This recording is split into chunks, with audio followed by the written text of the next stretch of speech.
folks. John here from A is for Alcoholic. Today's conversation is with Jess Harrison.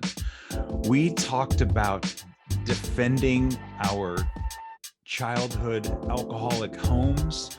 We talked about getting sober, consequences, being married to a normie, and ultimately finding hope and health and help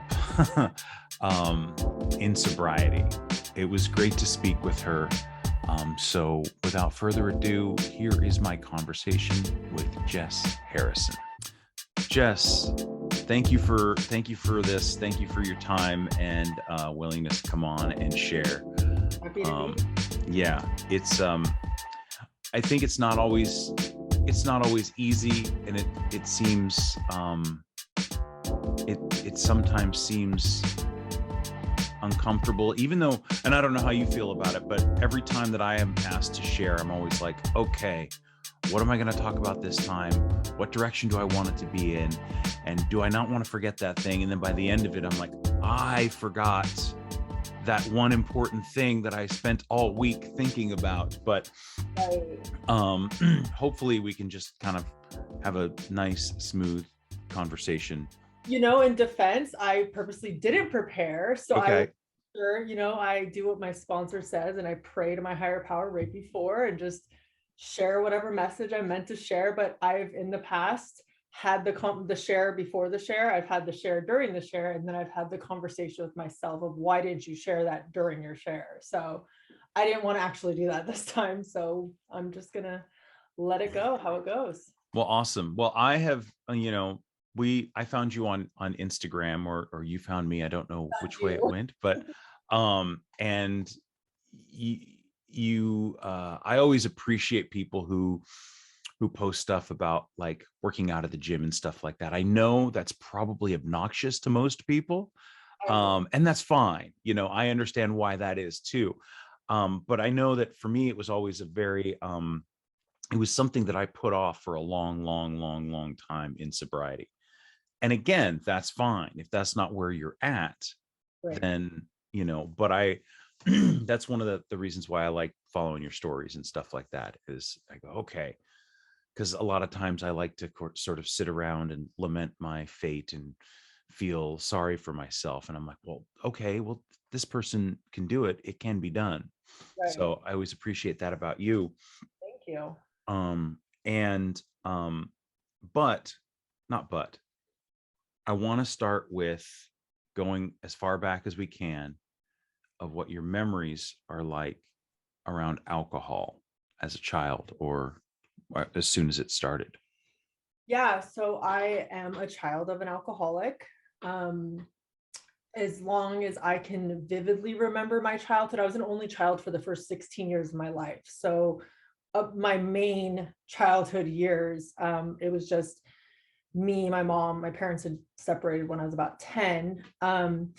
But I kind of was sheltered earlier on from my mom's alcoholism. I didn't really see it apparent until my parents separated and my grandmother passed away when my mom was only 30. My mom had me very young, and I'm 35. So to think being 30 and losing a parent, I just can't even imagine. But that's already when it was just me and my mom in the home. And that's when I really became the adult in the relationship. And my mom's style of alcoholism was extreme binging, isolation, emotional abuse, little scatters of a physical, but a lot of, for me, my introduction to alcohol is it turned somebody that I loved into somebody that I absolutely feared, from the sense of no security, knowing what was going to happen. And I actually didn't even touch alcohol until I was like probably closer to 21 because of that, because I had, I think, such a large impact of what this this liquid did to people. It turned it, as I was my mom, into a monster. Yeah. It's I feel I had a very similar experience, and it's difficult to say the least. Yeah. And there's this feeling of, I guess for me, it was like, I felt like a hostage situation in many ways. Right. Yeah. I felt a lot of going through years of therapy, which hopefully, people that listen to this know that I think therapy pairs really well with AA. Going to years of therapy, I understand a lot of my issues as an adult were because when I was younger, I was playing this act of that there was chaos in my house, but there was that notion of we don't talk about our problems on the outside of this house. You protect, even if your life for me was chaotic, it was my life. So I was protective of it. And I didn't want the world to find out the chaos I was experiencing as a young 10, 11-year-old, all the way through my teens. Actually, my mom didn't end up getting sober till I was in my 20s, but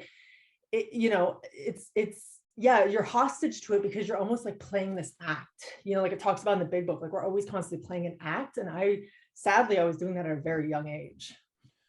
Yeah, I have this memory of me and my brother and my father being in like probably like a Burger King or something like that. And I must have been anywhere between 8 and 10, and my brother was a couple years younger. And my father's just being an asshole. And I don't know if he was drunk or not, or what we were doing there.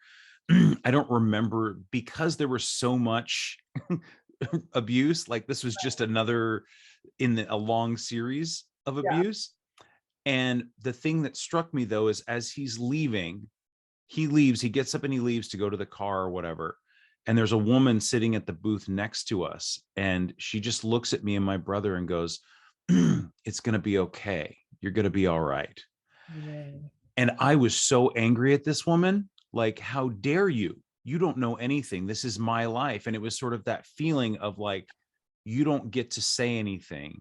This is my little thing. And I protect it. Right. Even as horrible as it might have been. Right. And,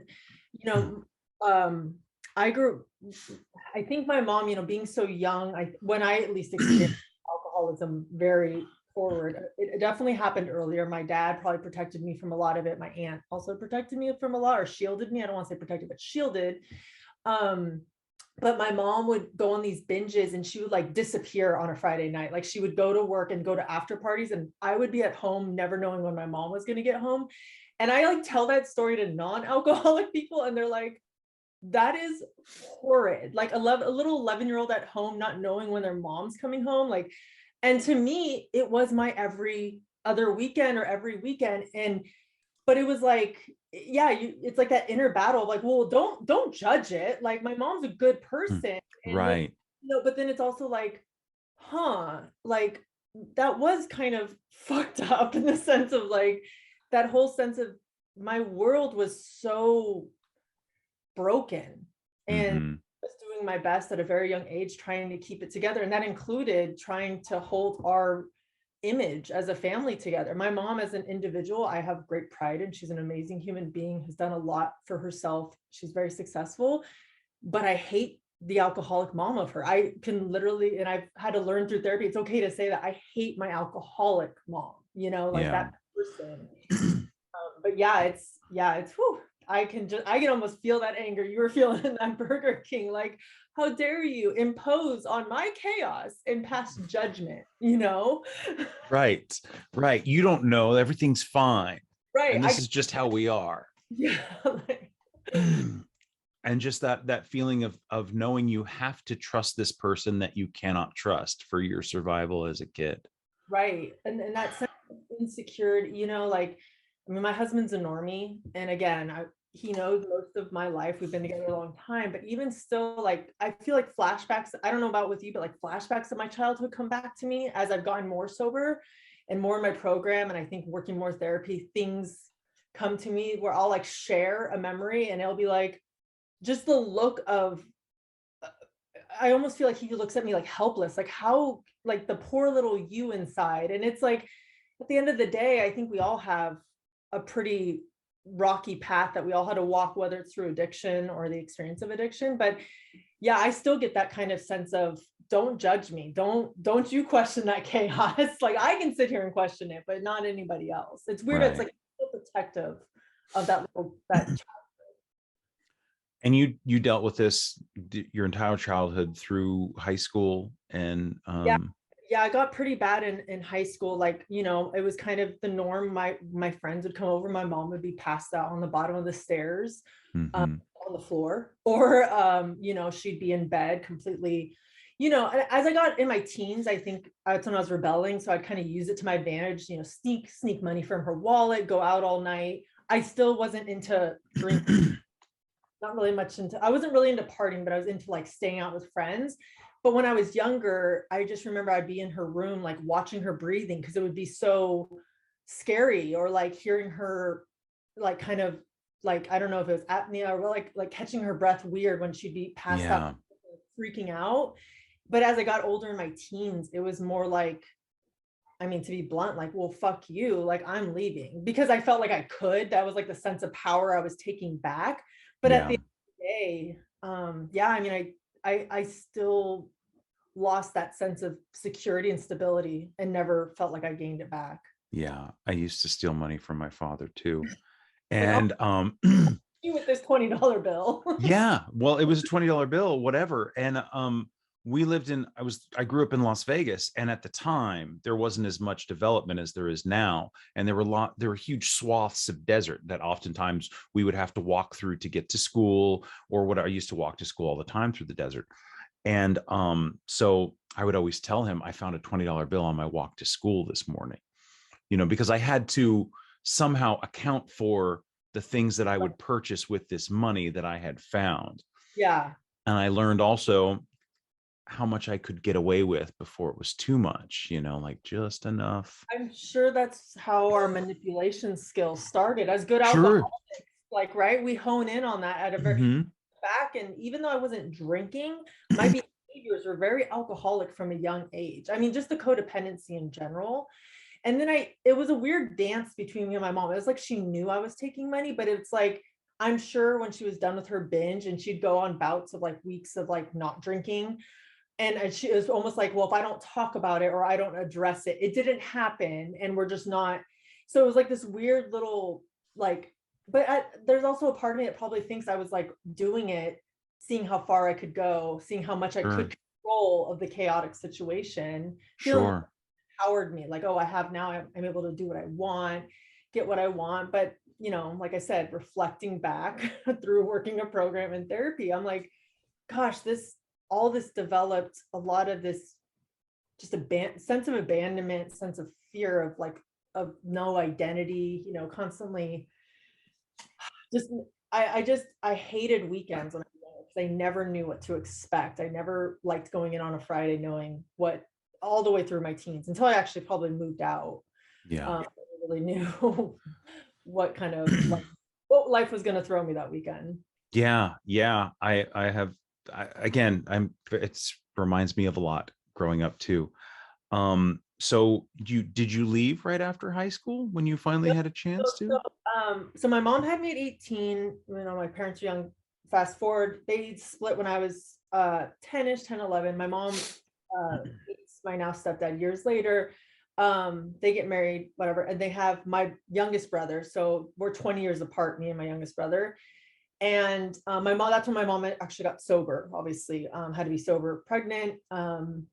She was older, high risk pregnancy. And I think she had a couple like slip ups early on in his birth, or when he was born. But from then on, I would say before he was 1 through now, I don't know how many years, I don't want to fully age myself, but so I moved out at 21, because I was like, there's a crying baby. Like, I'm 20, 21. Like, this is weird. I don't want to be at a house with a newborn. So I had just started dating my now husband. I'm not even kidding, like 3 months in. And I was like, walked over with my bags, and I was like, I'm here to stay. And so I literally moved out at 21 and kind of just started. And that's really when my when my career of drinking really took off, was when I went out.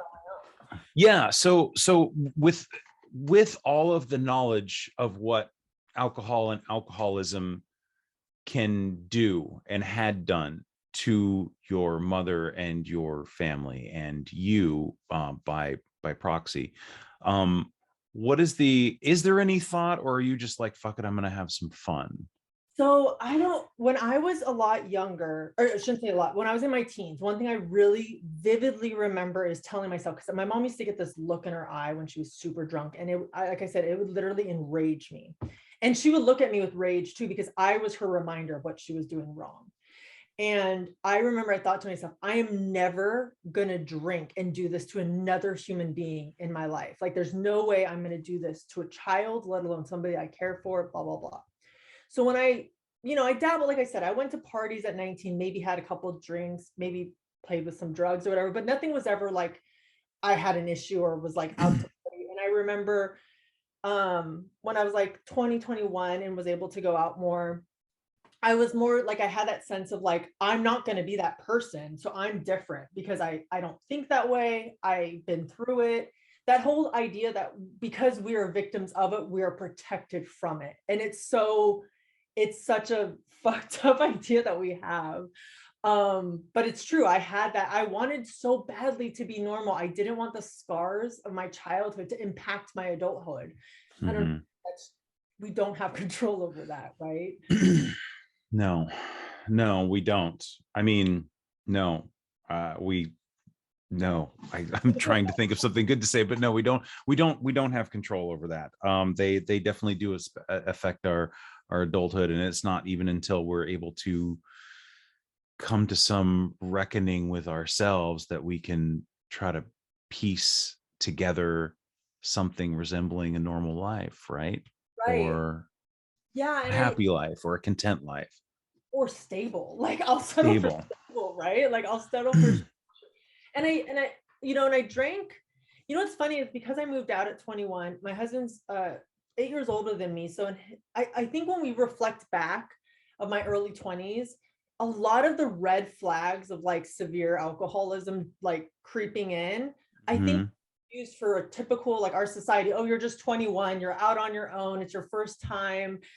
And I think that's why myself, I didn't have that inner dialogue conversation of, fuck, you actually have an issue here.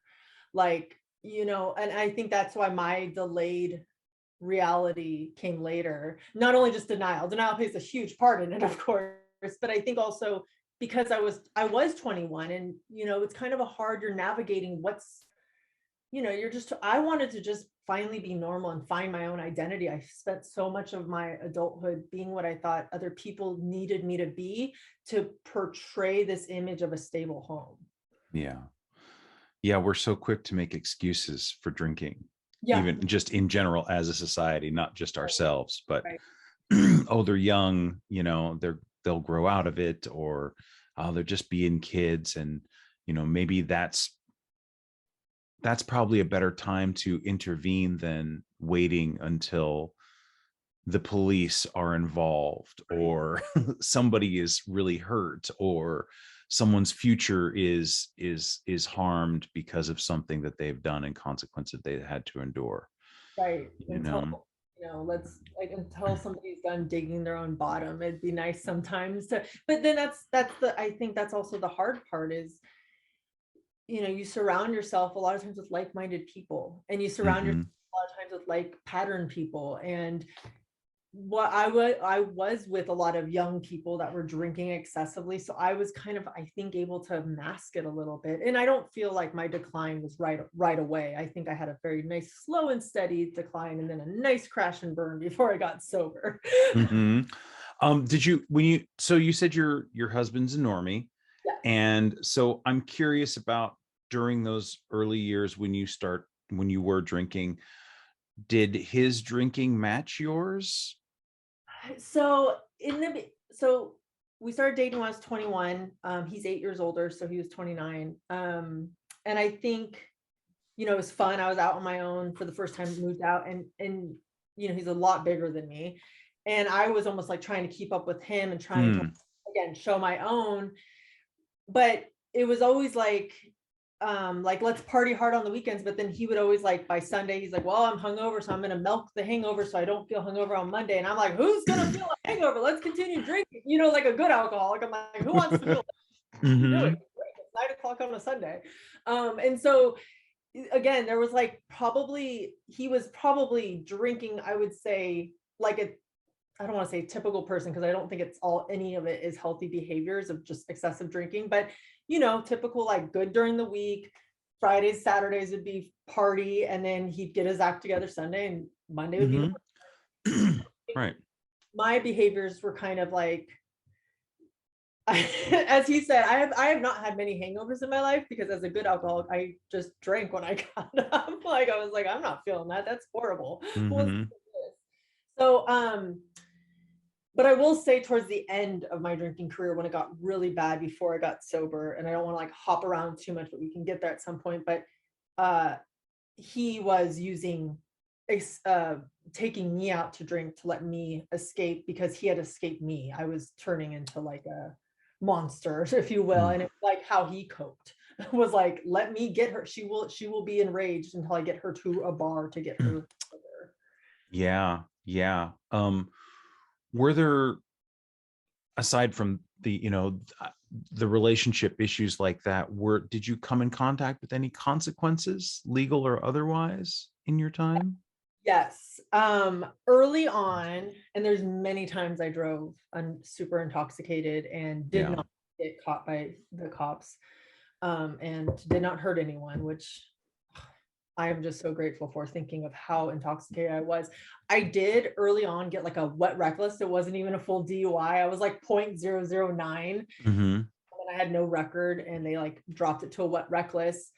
And I remember I had to go to like, at that time, they didn't require AA for the wet reckless program, but I did had to go to these DUI classes. And the way that they talked to us, I was like, they're talking to me like I'm an alcoholic, and I don't appreciate this. Like, I just made a mistake, not of course accounting for the many times I had been driving drunk and not getting caught. Right. And then my actual, I would say, bottom involved towards the last, I would say 3 to 4 months before I got sober. I got sober at 32, 3 years sober now. I was drinking, even going to work. I was drinking on the job. And I ended up having severe seizures from withdrawals and almost died. And that's what landed me in rehab to get sober. So yeah, there was severe, I had some law issues, but then I also had some scary health issues related to it. So what, can you talk a little bit about seizures and withdrawal? Yeah. So, note to anybody that is listening, that whole thing that vodka does not smell is incorrect.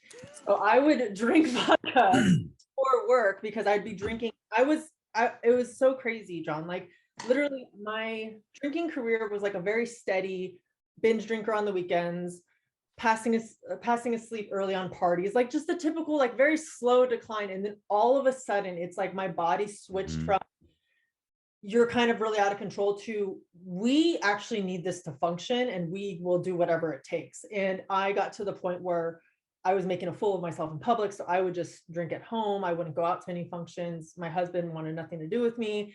And because I was drinking, so like I couldn't even get up to take a shower without drinking. Like, it was just so the dependency like hit me like that out of nowhere. And I would wake up on Mondays and I would be just feeling like death. And I just had an idea in my head of, well, maybe I'll just have a couple beers while I get ready for work on a Monday. And that quickly transpired into me drinking shots of vodka on the way to work, taking breaks at work. And I was working in insurance, at a commercial insurance brokerage, and thinking the most uptight industry won't catch me drinking, but it's also a very party industry. So I guess I thought maybe I'd just get away with it. And I started drinking on breaks, drinking on lunch, drinking on the way home. If I calculated to you like what my day of drinking, it sounds like how I was standing, I have no idea. But my boss kept getting complaints that I either smelled like alcohol, wasn't making sense when I was talking to people, I'd like lock myself in an office to work and wasn't really doing anything. And so she like threatened, like, if you do this again, like, we're going to have to blah, blah, blah. So I went home and I went home and drank over it, of course, of the threat. But I knew the next day I couldn't have alcohol before work. So because I was drinking heavily for weeks on end, every single day, And mind you, toward the end of this, I was like getting sick every morning, throwing up blood, like just horrible. And of course, I'm just like, oh, I must be like having a sinus infection, not noticing my body was like literally shutting down from alcohol. So that day I went to work and I didn't have alcohol in like a 10-hour period of time. And I guess just the dependency that my body was at that point, it completely shut down. And I ended up having seizures at work. I was like packing up to leave. And thankfully I didn't get in a car because I don't think I'd be alive. And the last thing I remember is I wake up in an ER and they're doing all sorts of, I ended up having seizures at work, getting rushed to the ER and having seizures again there. But yeah, it was all linked to alcohol withdrawal, basically. Wow. And so that was the moment of clarity. So I will say the moment of clarity for me, and I actually really over time, I used to be very, I don't want to say embarrassed of this story, but I used to be very like feeling very helpless at this point. But now as I've had a grown appreciation and like connected with the higher power, I have a lot of like I just feel very strong sense at this point in my story of, so I'm in the ER. Again, I don't really know what happens. And to me, that whole feeling of the gig is up now because my mom gets called. My boss is like telling the people, I think it's alcohol related. She's blah, blah, blah. And I'm trying to tell the nurse, oh, I must have just had an anxiety attack. I'm fine. Let me go. You know, not making sense. And they're like, no, you've had 2 severe seizures. Like your organs are starting to show, like your liver is inflamed, like enzymes are going crazy. Your gallbladders, well, you have to stay, like your body's shutting down. And so I was in the hospital for a couple of days. My mom was with me. My husband was actually out of town. My mom stayed with me, and they kept doing tests on me every couple hours. I kept trying to sleep, and they'd come in, draw my blood because my organs, they were fearing like something, the way that they described how my liver was and like the enzymes that were building around it wasn't a good sign, and everything was inflamed. And then miraculously, like a day and a half, 2 days later, all my tests start coming back. Like my body's just going the opposite direction. And for me, every time a nurse came in, they would talk, and I just felt like it was Charlie Brown's teacher, wah, wah, wah, wah, wah. And I'm like, whatever. I'm just thinking in my head, how am I going to get out of this? How am I going to talk my way out of this one? The gig is up. How am I going to be able to drink again? Right? Like, how am I going to talk my way out of this one? And then the doctor comes in, and it's the only person I heard. And he looked at me, and he looked at the charts again, and he looked at, because the nurse went back and got him after they did all these tests again. And they did like a CAT scan. They did a ultrasound of my gallbladder. Like they're like shocked with how my body's responding. The doctor comes back. He's looking through papers, and he looks at me and he says, I hope to God you take this seriously.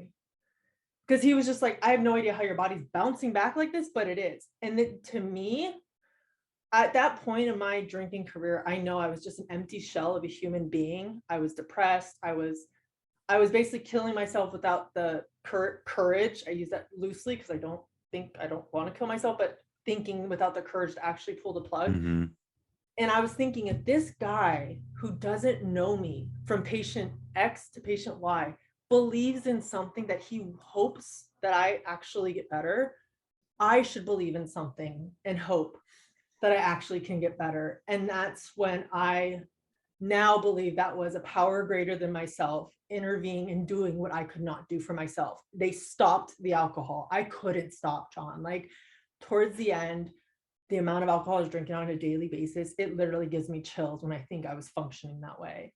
And that point is when I had to decide, they stopped it. What am I going to do from here to continue? Because that I the only chance. Yeah. And so what did you do to continue? My work offered to fire me. My job at the time, I don't work there anymore, but they were kind enough to say, if you agree to go to a program, we will pause your employment at this time and let you take leave and go to a program. So I felt a little, I don't say I was like all gung-ho of like, I'm gonna go get sober and tackle the world. I was like, definitely like, I think at that time I was ready to do it all for the wrong reasons, but I was ready. Didn't want to lose my job. I didn't want to lose my husband. My husband was, he was doing, not to get off track. Now I look back, he was doing what I was doing as a child. He was holding our chaotic life at home to himself because he wanted to protect my image. And the poor guy, our whole life was falling apart, and he was contemplating divorce, and he just didn't know what to do. So I didn't want to lose my husband. I didn't want to lose my friends. So I was like, okay, I'm going to go to rehab. I have Kaiser. We interview their outpatient programs really successful versus inpatient. And I enlisted. I got out of, I think, the hospital. I don't know if it was a Thursday or Friday, and I enrolled that next Sunday or Monday or whatever. And I just started a 60-day program with an outpatient program, which if anybody's listening doesn't know, that means like you only go in for a certain amount of time during the day, but then you are responsible to stay sober. When you leave that program, get your head on that pillow sober, and you go check into that program sober, and they, breathalyze you, do blood work and all that other stuff. And then in rehab, the requirement is you get to a AA program, and here's how you throw yourself into sobriety. Right. And I love this idea of doing it for all the wrong reasons. And I think that, because I was very much the same in that I was like, okay, well, I'll do it because somebody else said, or I had friends that were in the program and they were like, just go to a meeting. Right. I was like, I don't want to go to a meeting, but even just doing it, I think, is the important thing. So it doesn't matter if you're doing it because your spouse tells you to. Now, ultimately, you and I both know that's not going to be enough to sustain it. Right. But if it starts the process, then do it for your job, do it for your spouse, do it for your kids, do it for whatever. I 100% controversial view, because a lot of people are like, it won't last. I'm not saying to keep doing it for that reason, but right. It got me there, and it got me taught, because I'm telling you, this program was fascinating. You're in group therapy or in individual therapy or classes, you're accounted for at all times. And it was one of the counselors, I think it was a couple weeks into the program, and he just said, and I feel like I was also, my fogginess was going, I was fully detoxed to an extent. They put you immediately on vitamins and stuff. I had like a lot of damage to my body. Like I couldn't feel my feet. I had like alcohol neuropathy and stuff. Like it was bad. And so they're like, I was in constant therapy and on all these medications and stuff. And he just said to me, if you have to put your sobriety first, so you never put everything you love last again. And that really resonated with me, because I was just like, you feel this sense of guilt when you start clearing or at least for me, I cleared my head, and the amount of wreckage and the guilt I had, I was just like, I have to make this right.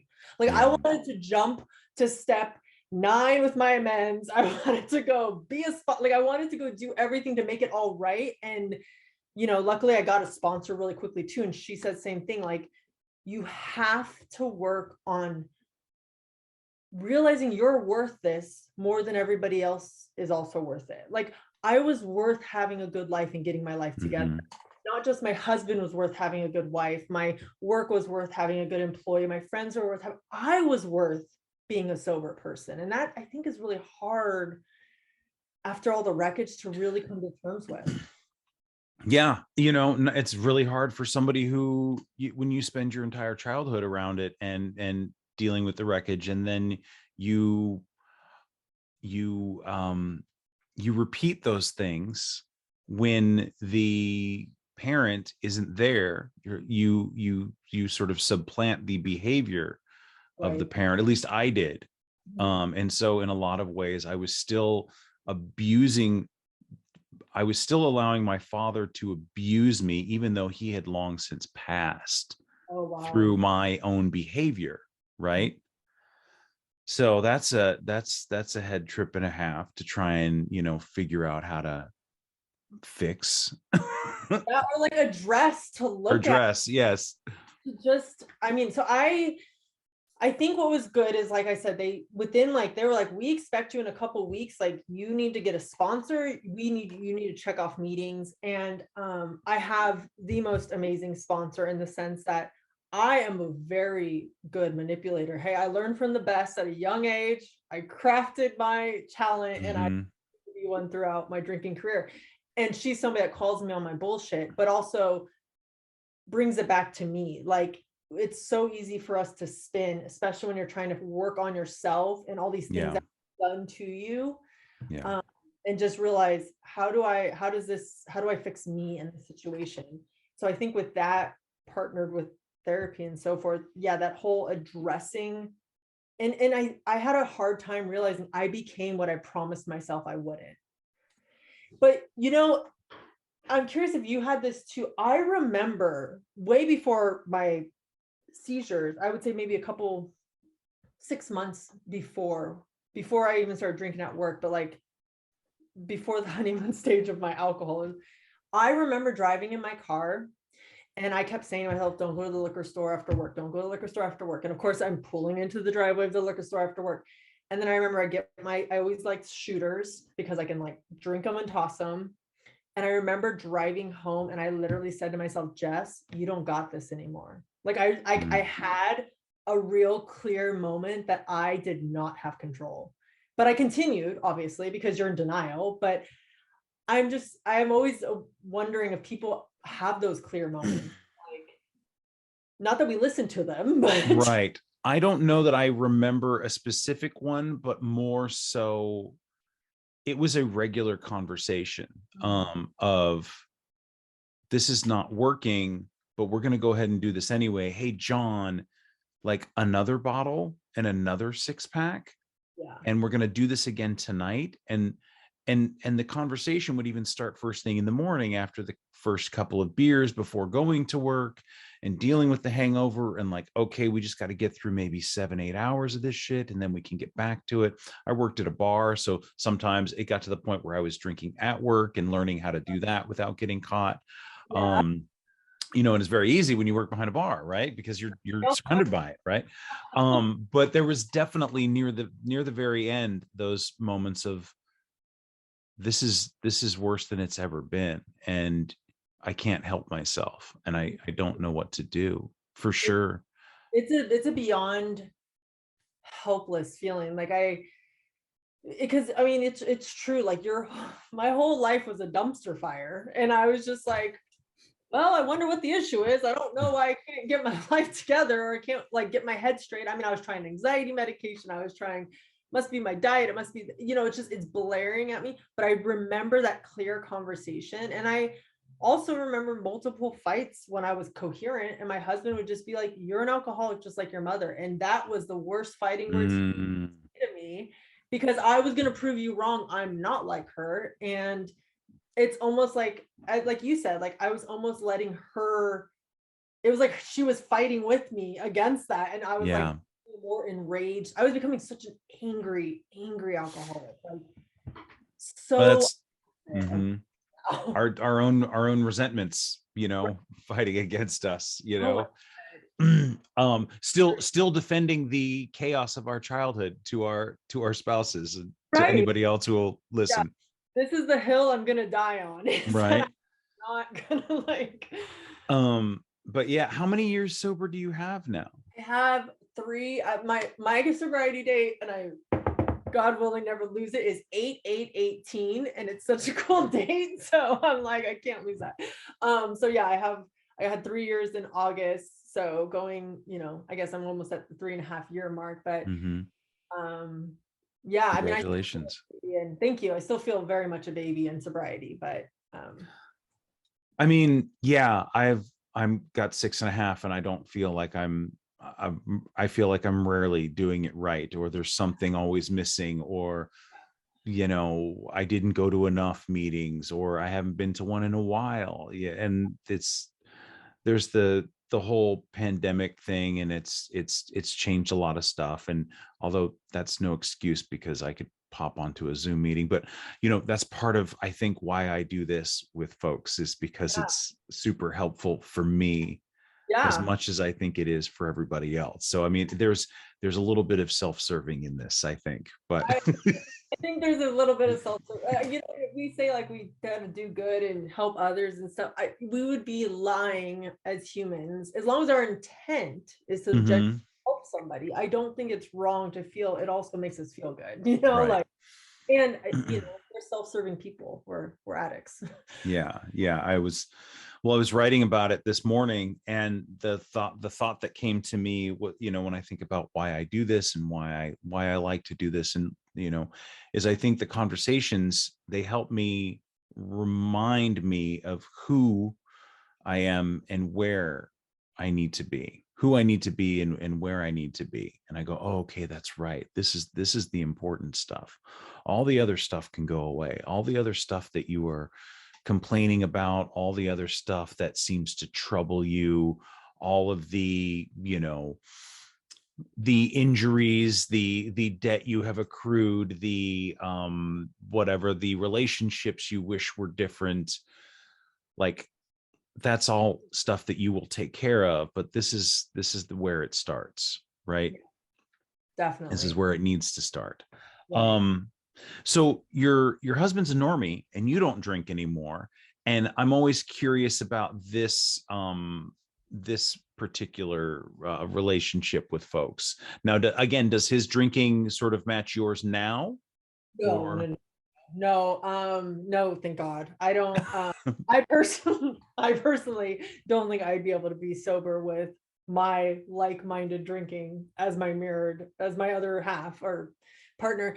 We're both really into fitness. That's kind of a Mhm. connection we both have. And so he's a very much super rigid down during the week.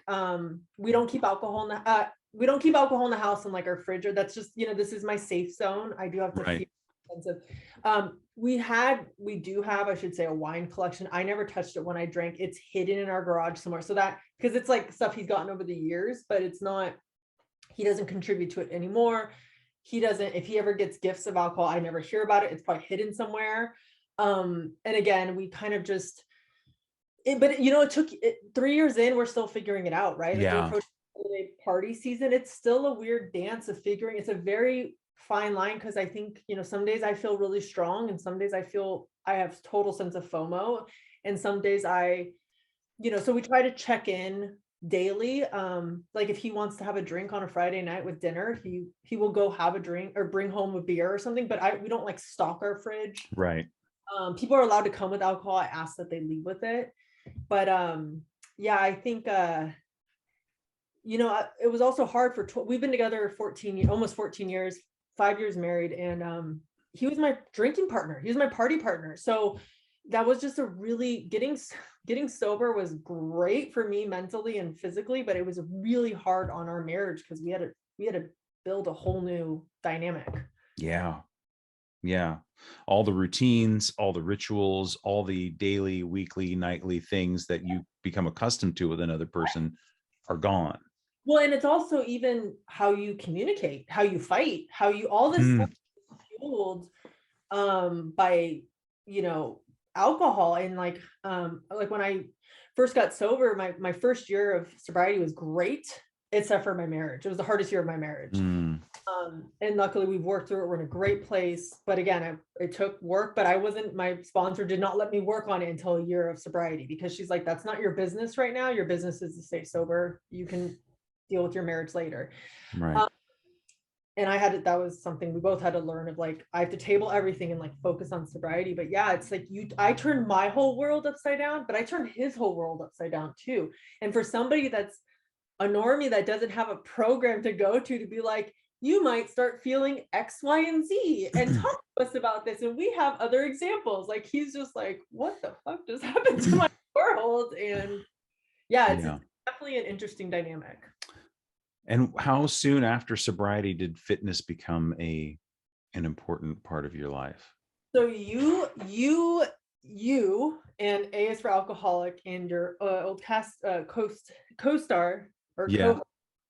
were a part of my sobriety journey very early on, because I had to run off my anxiety when I first got sober. I didn't know what to do with my anxiety. I had intense pent up anxiety. I actually still have anxiety. I have medication that's not like addictive that they give me through my doctor, but I still had all this bent up energy. So I started running. I never was a runner.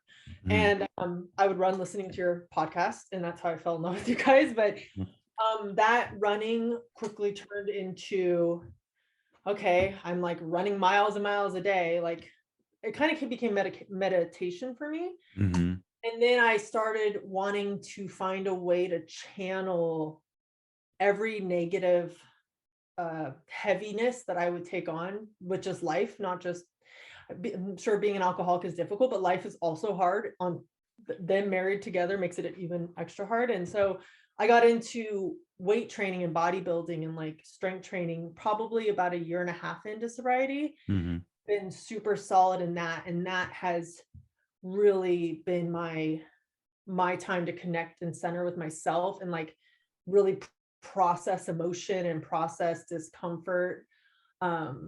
So yeah, I've been probably the whole 3 years I've been some sort of form of fitness. I would say super dedicated the last year and a half. That's awesome. Yeah, I've just recently found that I need to focus on the strength training, and it's been challenging to say the least. And I didn't know what I was doing, and I was getting like I got a kettlebell off of like Craigslist, and then I wasn't lifting it right, and I think I may have slipped a disc in my back. I'm not sure. It might be something else, but it's an injury that I am still dealing with that happened in April.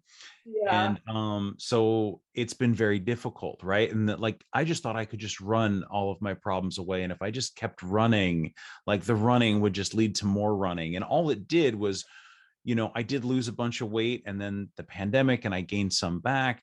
But and that's fine. But the thing that I've learned now is, like, the strength training is so important to Yeah. doing that other stuff. You want to go run 10 miles, you're going to need to have strong legs. You can't just be skinny, right? Like, that's not It how is this a works. Yeah, it's a very funny concept. Like running in general, and you're right. It's like the further you run, the more you want to go. It's like a really, and I found I was becoming addicted to running. Like I was like, Yes. I like had people in the program are like, you might be like channeling this energy a little bit in an unhealthy way. And I'm like, what are you talking about? My first year of sobriety, John, I ran 5.5 marathons. Like I was like, Nice. but like, and or like yeah, I was thinking, yeah, the first like maybe 14 months. Yeah, I did like Hmm. 4 half marathons and one Tough Mudder. Like I was like, I'm a runner now. Like, but it was a little excessive. So I had to figure out, okay, what's my intent, which is what I'm always trying to learn in my program. What is my intention behind my action here? Right.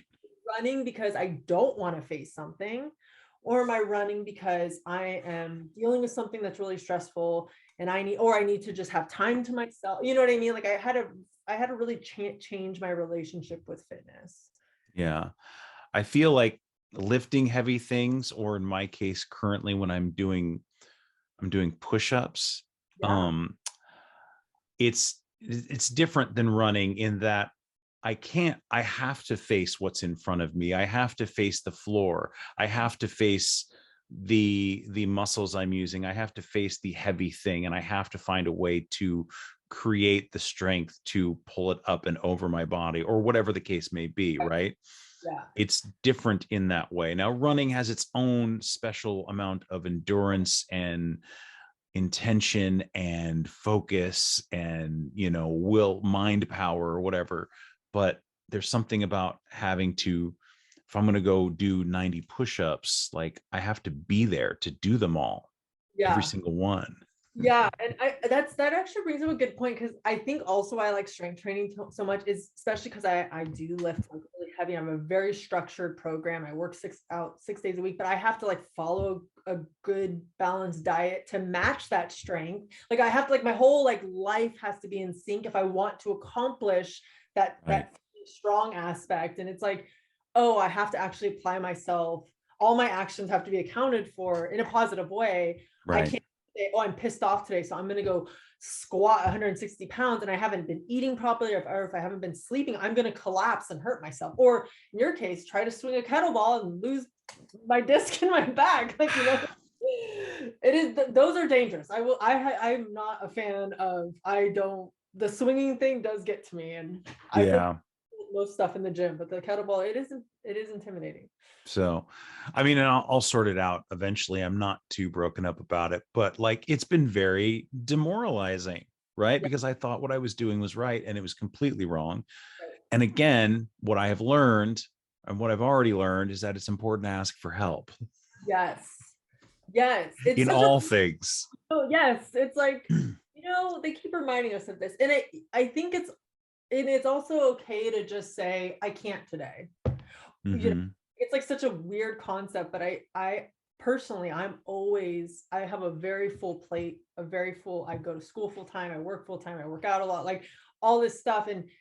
And sometimes it's like, I think it's that still that little mind in my head that feels guilty for everything I went through and like put people through, that I'm like, well, I can't stop now. Like Mhm. I have to be accountable for everything I said I was going to do.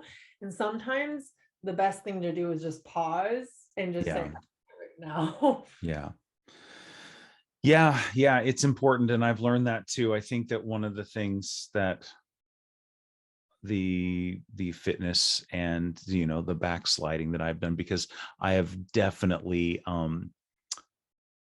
uh, my alcoholism has switched over into food and to sugar in particular. And I've let things slide back in that I always said no to before. And so I'm like, well, my mind is very much abstinence or indulgence, Ah, on or off, on or off. And so trying to find some weird balance, because I have to have food to live and I'm right. surrounded by stuff that's delicious and wonderful and all that stuff, like Yeah.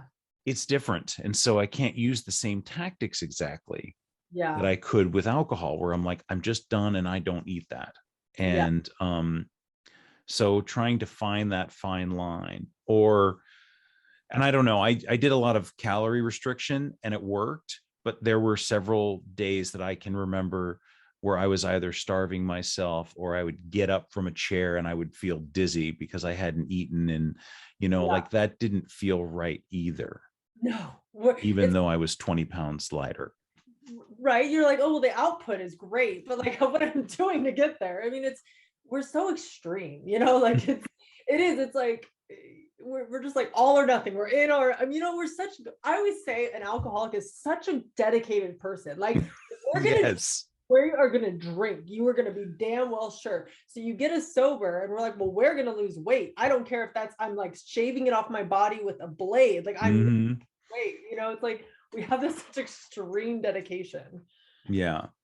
Yeah. I was thinking about this yesterday about wanting to cut weight. And I was like, gosh, I wish I could just cut weight like luggage on an airplane, where I just cut the rope and all the luggage flies out into the sky and then we're lighter. And unfortunately, my baggage requires me going through every piece of ratty underwear looking for holes and the stitching coming loose on every single shirt. And like, that's how I have to go about getting rid of things and letting go of things. And it's not an easy and freeing process in the moment. Right. My hope is that whatever I'm dealing with right now, and I come out on the other end, it will be a more long lasting and sustainable Yeah. process.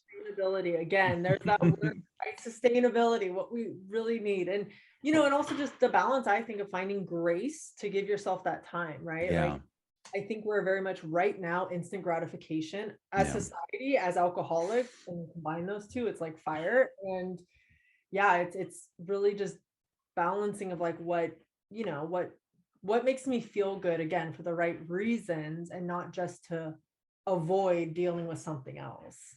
Yeah. Um, well, I want to ask if there's anything, couple things. What do you struggle with right now in sobriety? What is your current struggle? I think balance a little bit with my emotional sobriety definitely gets tested when I have a lot on my plate and I can't always make it to meetings, Zoom or not. Hmm. But I try I always stay in contact with my sponsor, but and just I personally don't give myself the grace when I am struggling emotionally or I'm having a hard time making meetings. I just feel like it strikes against me, and then it just does this whole spinning effect of like I'm not a good sober person. Like it's just this whole so sometimes I just wish I'd give myself grace to just Yeah. really move through the emotions, because I tend to want to just run through the negative parts and like get to the other side, and that doesn't work well for me. Yeah. Yeah. I hear that. I definitely need to give myself a little more grace and a little more forgiveness for things, Yeah, and realize that things are not that bad and they're actually really pretty great, pretty great, all right? things considered. Pretty great. Um, and then just a quick bit of advice for anyone listening who might be thinking about getting sober or struggling with sobriety. What would you suggest? Oh yeah. I would definitely, I mean, obviously, I recommend getting to a meeting, but getting to a meeting for the purpose of hope, which I was told means hearing other people's experiences. Because Nice. power of actually disproving to yourself that you're not alone, because we like to walk in thinking nobody feels or has experienced what I have. That connection is so powerful to help get to the next minute, the next hour, and the next day, to just continue taking it a day at a time. Just get yourself around other alcoholics. We are pretty much awesome, and we all feel the same. We might not have experienced it, but our feelings are the same.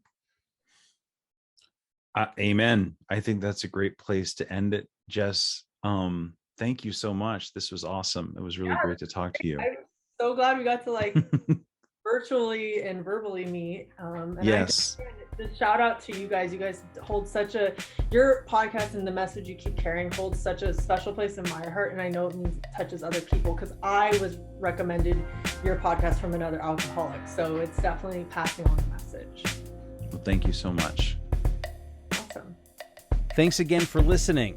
Our music, as always, is by Neglect. You can find more of his stuff at neglect.bandcamp.com. And you can find us on all social media platforms that matter: Instagram, Facebook, and Twitter. And you can reach us at aisforalcoholic@gmail.com. Talk to you later. Yeah.